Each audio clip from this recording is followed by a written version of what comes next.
Assalamualaikum warahmatullahi wabarakatuh. Alhamdulillahirabbil alamin wassalatu wassalamu ala asrofil anbiya'i wal mursalin wa ala alihi washabihi ajmain amma ba'du. Yang terhormat kepada Abi Hanif dan Umi Ida selaku pengurus Super Kemal Riba Hanifida. Yang terhormat pula kepada kakak kelas saya, adik kelas saya, teman-teman saya yang berada di rumah dan di sekolah, di pondok. Dan tidak lupa kepada keluarga saya yang berada di rumah, semoga saya selalu diberikan umur yang panjang dan dilimpahkan rezekinya. Amin. Perkenalkan, nama saya Fadilah Sinta Salsabila. Saya akan mempresentasikan tentang fikih yang bab 7 yang menjelaskan tentang Islam. Nah, sebelum saya mempresentasikannya, saya akan menanyakan kabar pada malam hari ini. Bagaimana kabar pada malam hari ini? Alhamdulillah, luar biasa, bersemangat, dahsyat, Allahu Akbar. Lanjut. Nah, jadi di sini yang pertama adalah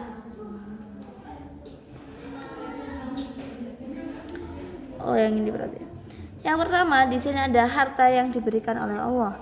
Nah, jadi harta yang diberikan oleh Allah itu seperti membangun masjid, itu harus diberikan kepada orang lain, seperti membangunkan masjid, kemudian berbisnis dan sebagainya. Kemudian apapun harta yang kalian miliki itu tidak menimbulkan rasa cemburu. Jadi kalau misal kalian punya harta yang lebih, itu tuh kalian tuh diberikan harta biar kalian tuh nggak saling cemburu, paham gak sih? Jadi kalau misal kalian tuh dikasih harta ini, kalian harusnya bersyukur. Kenapa? Karena nggak semua orang tuh bisa dapat apa ya, harta yang kalian beriin, harta yang kalian dapetin. Nah, gitu. Terus ya, buat harta yang diberikan Allah itu harus diberikan kepada orang lain. Nah, jadi kalau soal harta yang kalian punya itu tuh harus diberikan kepada orang lain. Jadi kalian itu harus bagian, misal kalian itu mendapatkan harta rezeki yang banyak gitu. Jadi kalian tuh semua harta itu tuh nggak cuma buat kalian, dan pasti di situ juga ada haknya orang lain. Kok bisa? Padahal kalian yang kerja bakti. Ya sih. Kok bisa? Padahal kalian itu yang kerja keras, yang dapetin hasilnya, dan juga yang dapetin apa? Intinya kan juga kalian. Nah, jadi kenapa bisa dapat hak orang lain? Soalnya apapun yang Allah berikan kepada kita tuh juga harus bagiin ke orang lain. Setidaknya biar nambah pahala lah. Kayak itu aja mikirnya. Nah, makanya dari itu kalian tuh harus bagikan atau memberikan kepada orang lain. Kalau misal kalian nggak pingin beriin orang lain, setidaknya kalian itu membangun sesuatu yang setidaknya dapat bermanfaat bagi orang lain, dan sesuatu itu tuh yang yang berguna gitu. Kalau misal masjid itu kan biasanya dibuat oleh orang-orang muslim buat sholat. Jadi kayak gitu, orang-orang sholat sama aja kalian tuh dapat pahala jariah gitu. Kalau itu berbisnis juga bisa, soalnya kalian tuh memberikan kayak bahasanya membuat orang lain yang susah itu jadi kayak dapat kerja lagi, itu kan kayak gitulah pokok ya. Kemudian di sini ada harta yang dimiliki itu terselip pada hak orang lain, ya sesuai yang tak bilang tadi.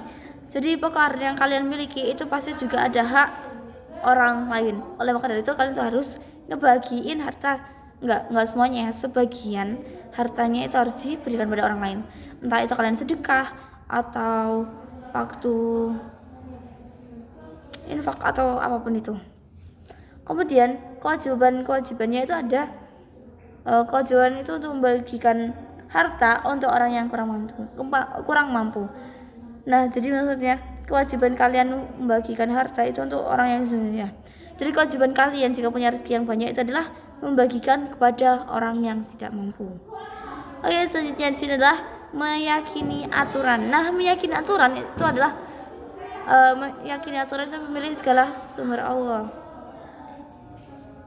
Kemudian menerima dan memanfaatkan sebaik-baiknya seisi alam, dan juga manusianya itu adalah seorang gini. Jadi yang pertama di sini adalah karakteristik ilahiyah, akhlak kemanusiaan. Nah, jadi kalau soal kali itu kalian tuh harus meyakini aturan. Jadi pemilik dari segala sumber di dunia ini, entah itu air atau udara atau apapun itu, pemilik langit dan bumi itu adalah Allah, seperti itu. Dan juga penerimanya itu adalah manusia. Jadi maksudnya itu kayak segala sumber itu tuh kayak yang misal memberikan sumber air, sumber mata pencarian itu tuh Allah. dan yang menerima itu manusia, seperti itu. Nah, jadi buat yang menerima atau manusia itu harus memanfaatkan sebaik-baiknya sisi alam. Nah, jadi maksudnya manusia itu tuh harus memanfaatkan dengan baik apa yang telah diberikan oleh Allah. Seperti itu. Selanjutnya yang kedua di sini adalah salah presentasi balik ya apa? Sebab kepemilikan. Jadi sebabnya itu yang pertama adalah kalafia, pergantian posisi pewarisnya ke yang lain. Kemudian atau itu adalah pemilik benda tersebut. Kemudian ada sifat ihrazul mubahat, yang artinya sifat yang memiliki benda benda seseorang. Kemudian juga yang terakhir itu ada al-uqud, disebut dengan perpindahan hak. Nah, jadi sebab kepemilikan itu terbagi menjadi 4, ada kalafiyah, kemudian ada at-tawul, kemudian ada ihratul mubahat, kemudian ada yang terakhir itu al-uqud. Al-uqud itu disebut dengan pemindahan hak. Jadi pemindahan hak yang dimaksud itu misal hak kalian itu dipindahkan ke hak orang ini gitu. Terus kalau ihratul mubahat itu adalah sifat yang memiliki benda seseorang. Jadi itu adalah sifat dari benda tersebut. Sifat dari benda seseorang tersebut. Kemudian kalau atawul itu adalah pemilik benda tersebut atau pemilik benda dari pemilik bendanya gitu. Kalau kalafiyah itu adalah pergantian posisi. Jadi posisi kalian itu diganti-gantiin gitu. Kalau misalnya kalian awalnya jadi karyawan itu menjadi kepala kantor gitu atau apa kayak beda gitu.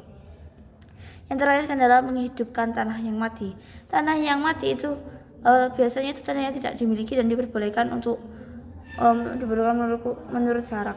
Dan hikmahnya itu adalah mendidik manusia agar berpikir bahwa Allah itu Maha Kaya.